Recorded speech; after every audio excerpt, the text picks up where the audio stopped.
Enlightenment. Making information available to citizens and giving them the skill with which to judge it. As public education increases, democracy grows. It was important, more important for us, to point out to people that Dow, and not just Dow, but all the corporations in America, participate in a system that is oppressing people around the world and oppressing people right here in America. The process really has gone on for 100 years.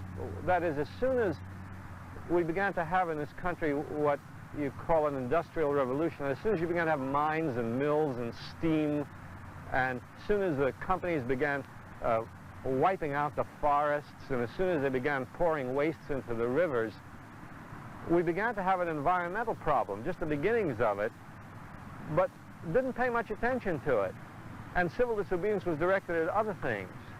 Now, the enormity of what they are doing to us, the very air we breathe, the very water we drink, the very space we occupy, and now with the special dangers of atomic radiation in our kids and leukemia and all of that, the time is right for people who are against this to really do their act of protest for all of those people who in the past 100 years were not able to feel the issue deeply enough or did not have the capacity or the ability to do anything about it.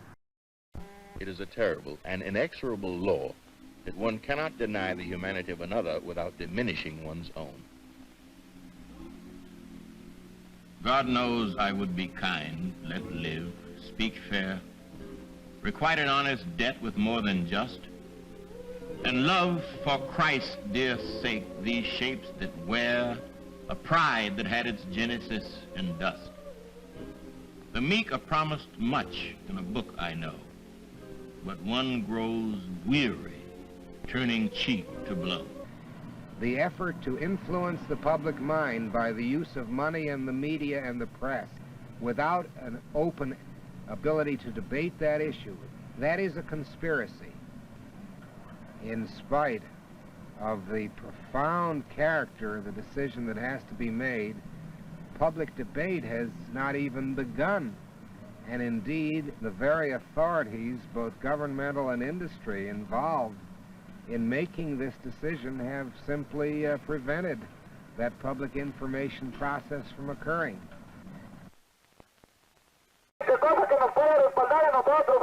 Cesar Chavez set out 3 years ago to win for California's vineyard workers privileges and rights that working men elsewhere had been enjoying for 30 years or more now. Elementary democracy, collective bargaining and union recognition, a fair wage and decent working conditions. California farm labor makes $4 billion with the help of an estimated 300 to 350,000 Mexican-American agricultural workers. With the help of a powerful lobby in Congress, illegal alien scab labor from Mexico, and a curious exemption from the National Labor Relations Act, most growers have held out against concessions. It was about the necessity of civil disobedience in times of danger to life and liberty and health, and how historically in the United States we have seen many, many times how the ordinary institutions of government, those hallowed things presented to us in the 4th grade as the 3 branches of government, are really very inadequate in protecting us, as we've seen from the number of wars we've engaged in, from the number of people who have died in industrial accidents, from the number of people who have been exploited in this country by corporations.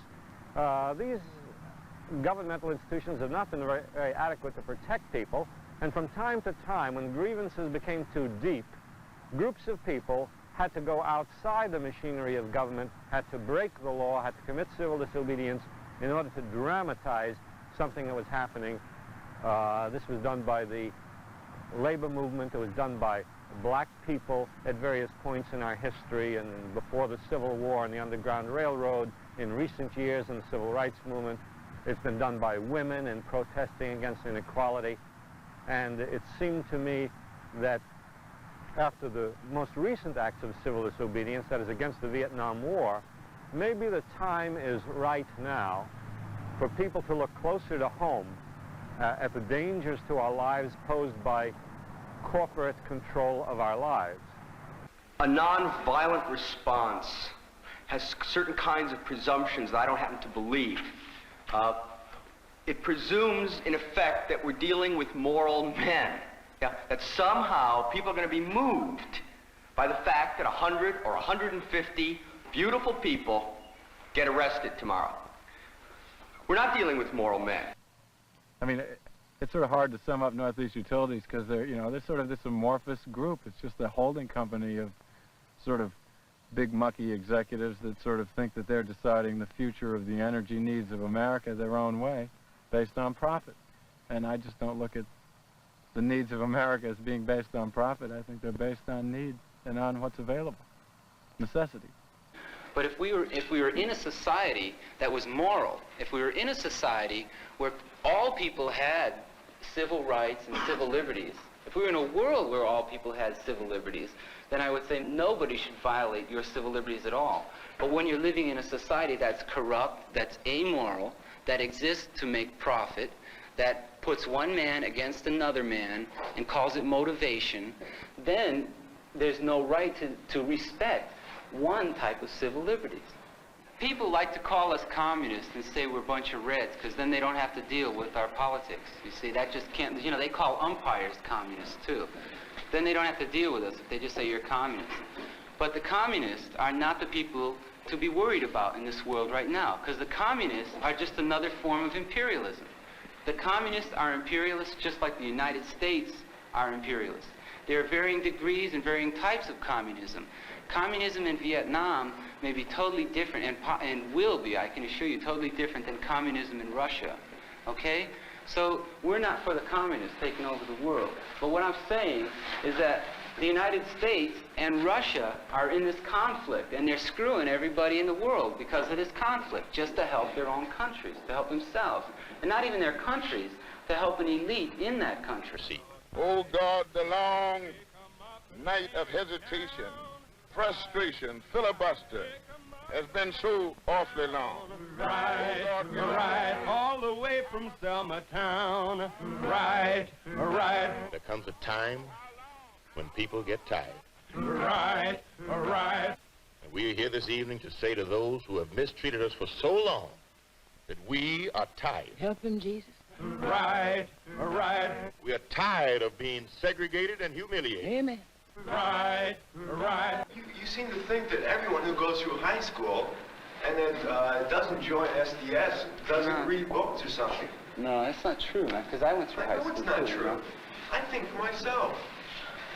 I don't get these opinions because some teacher told me they were supposed to be my opinion. What you're saying right now shows me that you're ignorant of what it means to be socialized, to be put into a system. You see, the system has affected me.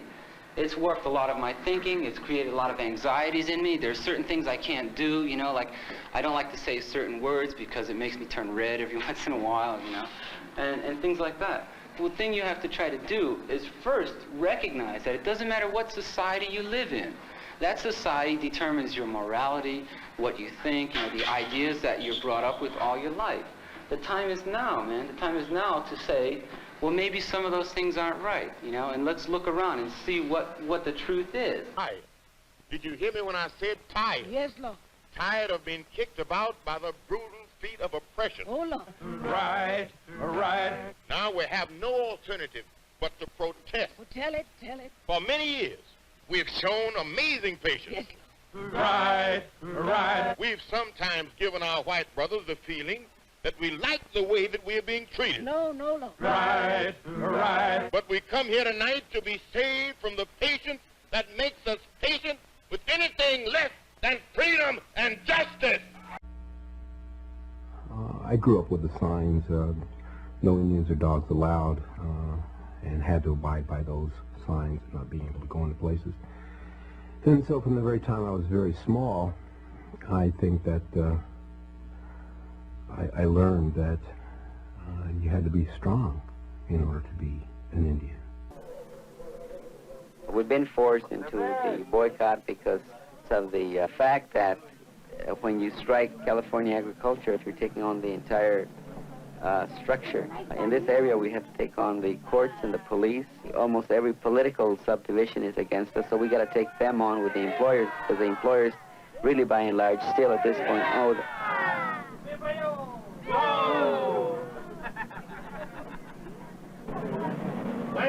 Human rights.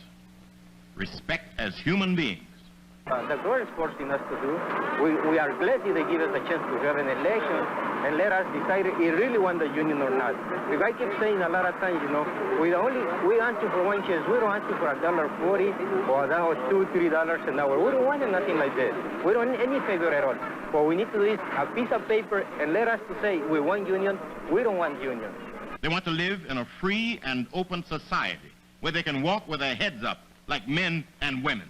And that's why we're trying to show our kids. You see in this bus, a lot of small people, the children, they come here with a purpose, they learn. Because I know our fight is going to be very, very long because the girls, they have the money, they have the lobbyists and everything they own. So even if we don't get nothing, our kids is going to keep fighting. So that is the main deal, to show our families to fight and to stand up for the rights, saying that when they're small. Keep on talking, Lord, I'm marching up to freedom land. Ain't gonna let Jeff Clark, Lord, turn me round, turn me round, turn me round. Ain't gonna let Jeff Clark, Lord, turn me round. Well, I keep on walking, Lord, I keep on talking, Lord, I'm marching up to freedom land. Ain't gonna let no dog, Lord, turn me round, turn me round, turn me round. Ain't gonna let no dog, Lord, turn me round. Well, I keep on walking, Lord, I keep on talking, Lord, I'm marching up to freedom land. Ain't gonna let nobody, Lord, turn me round, turn me round. Turn me round, ain't gonna let nobody, Lord, turn me round. I keep on walking, Lord, keep on talking, Lord, marching up to freedom land. Because a lot of the times the Holocaust is perpetuated by our own. And it's not necessarily the outsiders. I mean, we've learned our lessons well. We've learned how to be divisive. We've learned how to take the tools of colonization and use them on ourselves. And we've done that very well, thank you. And the Holocaust goes on today. People are dying all over the world. There are Geronimos all over the world fighting for their people and dying sad.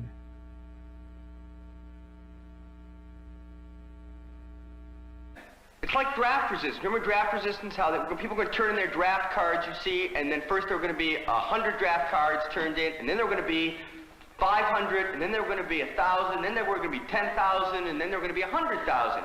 Only that ain't the way it worked, because it's finite. The number of people willing to put up anything, yeah, for what they believe in, that number is finite. On this campus it's small, and in the country it's small. Yeah? We are.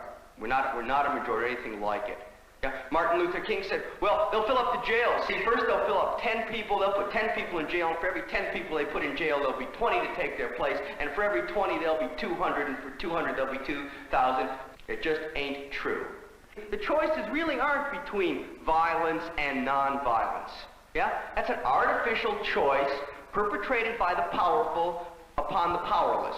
Yeah? They want you to think that what you're doing is choosing between violence and non-violence. You're choosing between various forms of violence. The ghetto is a form of violence. Yeah? What the corporate elite does to the people of this country is a kind of violence. In Guatemala, yeah, where they pay Indian peasants 30 cents a day and a pound of meat costs 40 cents a day, that's a kind of violence. Where people don't get adequate medical treatment, that's a kind of violence.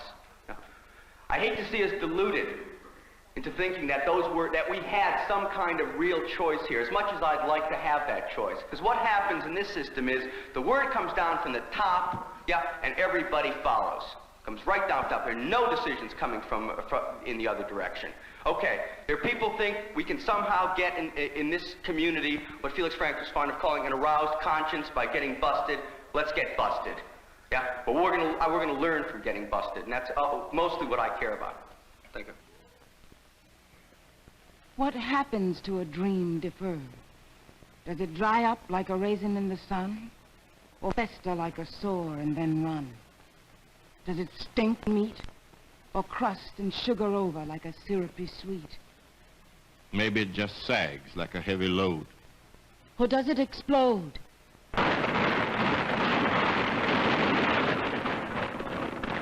And when the dynamite does go off, pious pronouncements of patience should not go forth.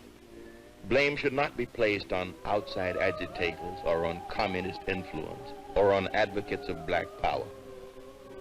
It takes no one to stir up the sociological dynamite that stems from the unemployment, bad housing, and inferior education already in the ghettos. This explosively criminal condition has existed for so long, it needs no fuse. It fuses itself. It spontaneously combusts from within itself.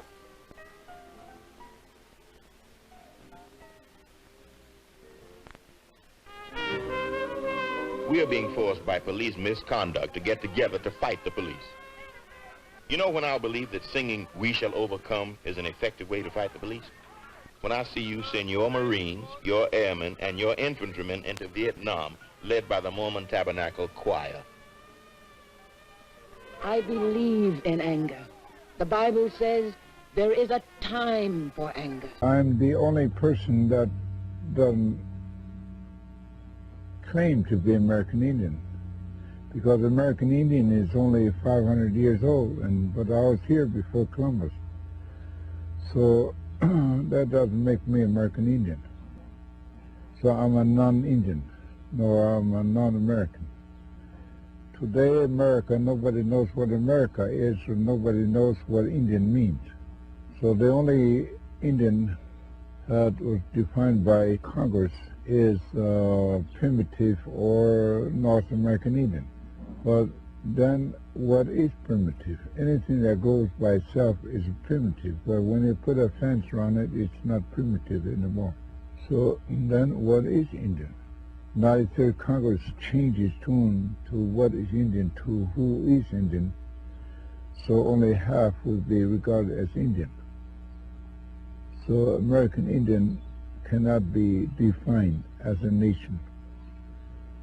So American Indian, as long as we're labeled American Indian will be written never, never, and never be recognized as a nation. The concept of recourse was paramount. There is no recourse.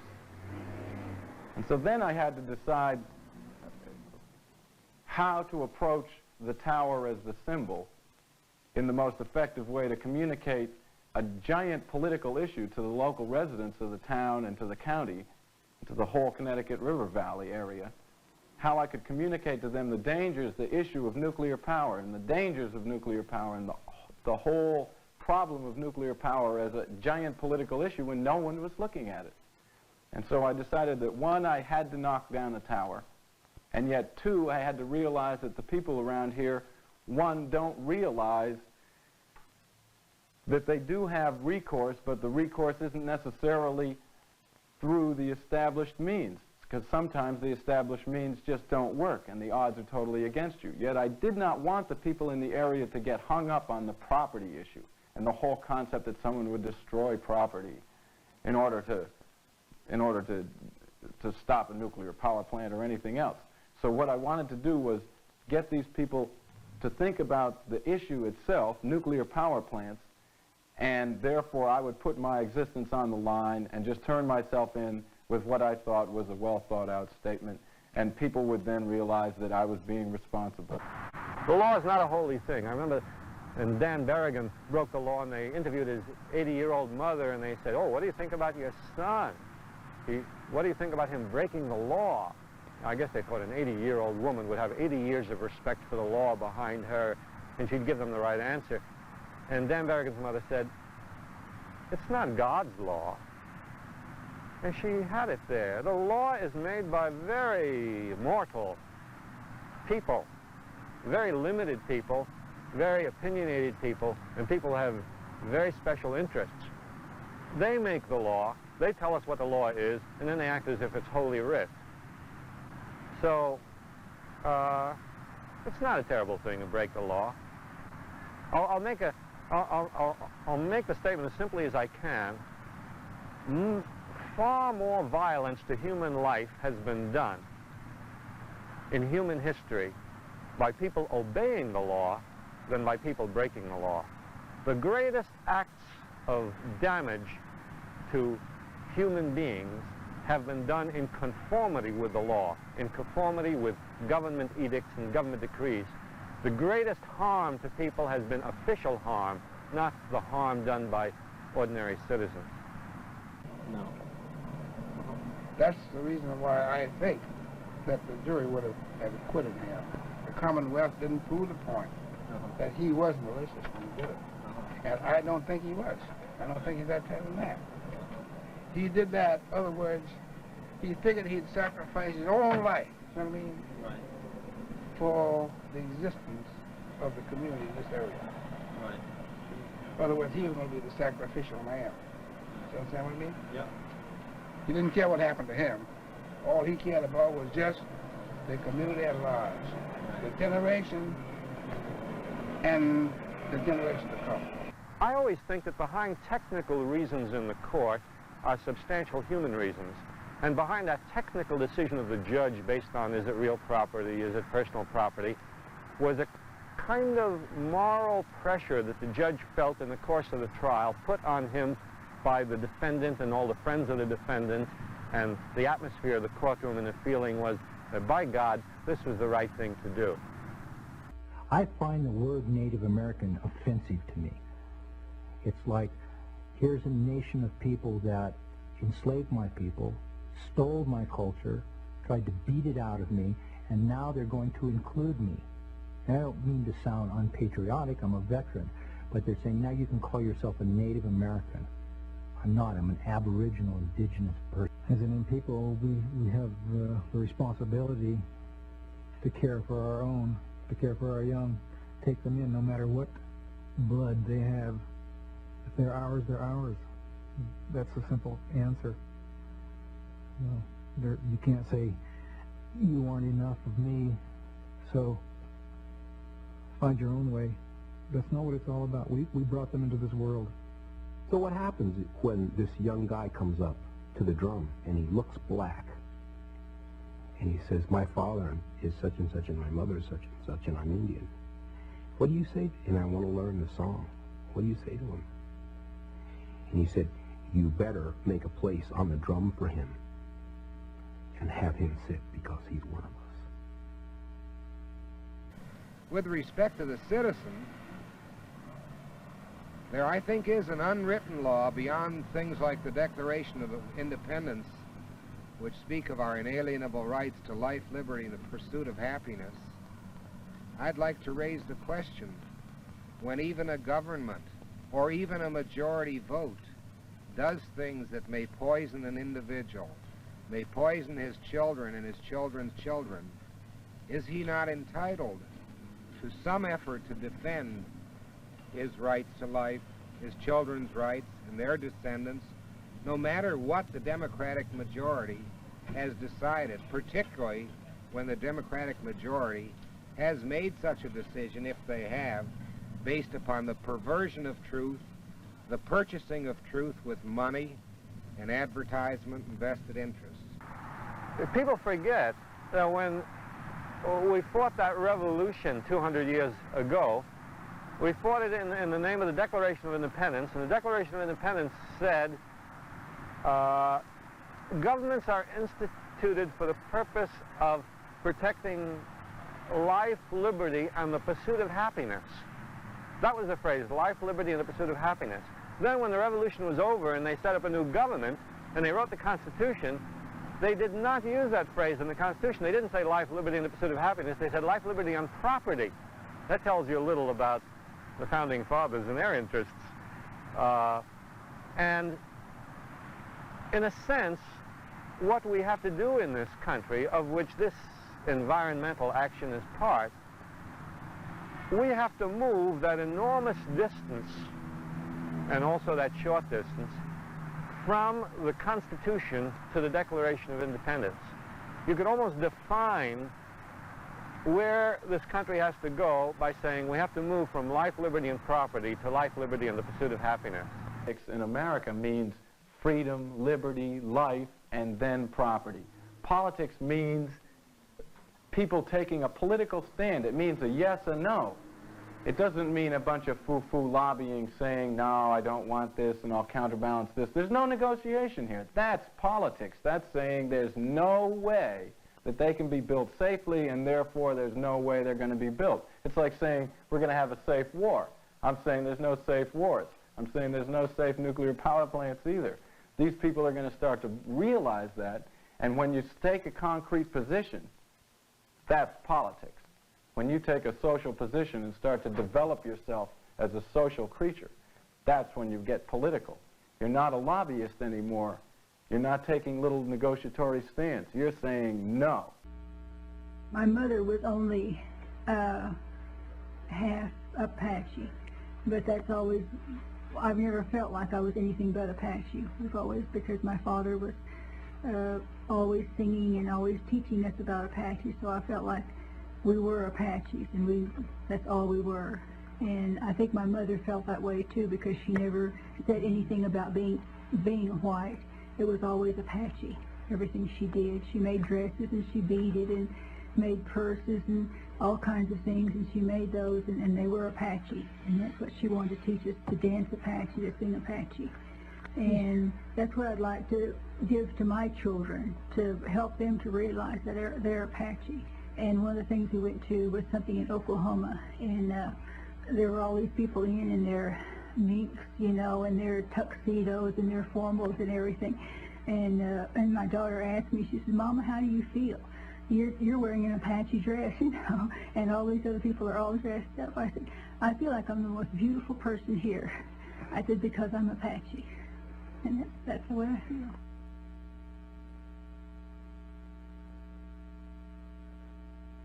Being Indian is not being part. If you're Indian, you're Indian. You're not just, you know, a part white or a part Hispanic or anything else. You're Indian because that's how you feel.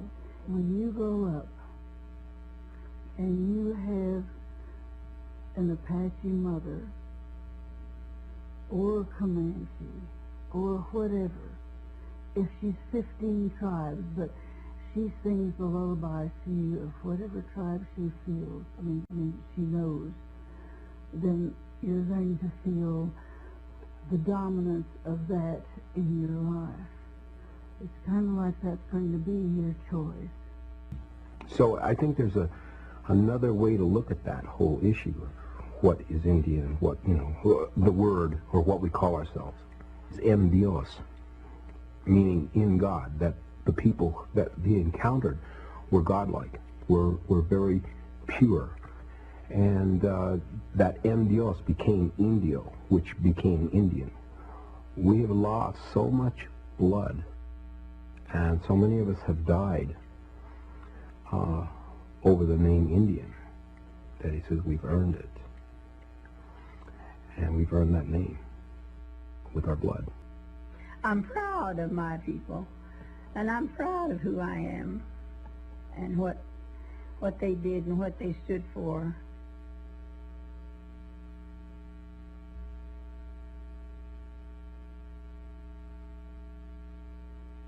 You survived. No, we've always survived, and we're still surviving.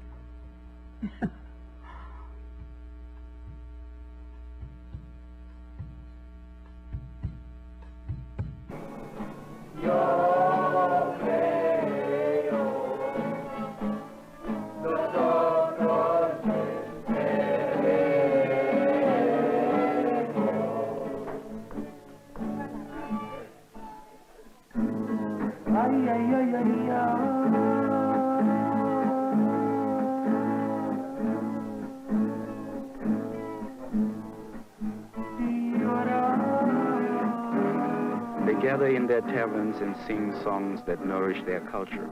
A traditional pride makes them resist the assimilationist impulse, makes them refuse to tear the language from their tongues. My land is lost, writes a young poet. My culture has been raped. I limp from the lines at the welfare door. I shed a tear as I watch my children disappear behind a shroud of mediocrity, never to look back to remember me. The music of my people stirs a revolution, the poet sings. Whatever I call myself, Mexicano, Latino, Chicano, whatever I call myself, I look the same, I feel the same, I cry and sing the same.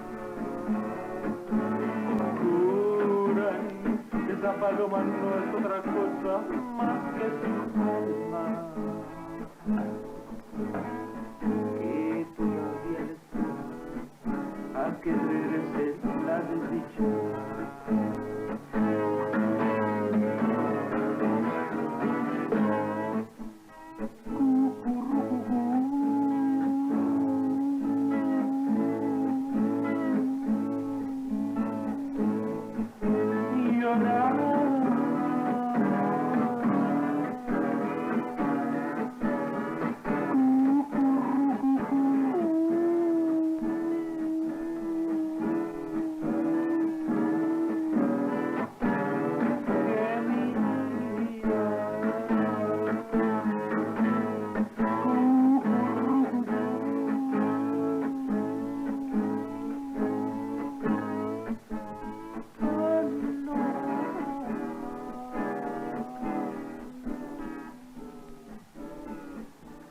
¿Qué van a saber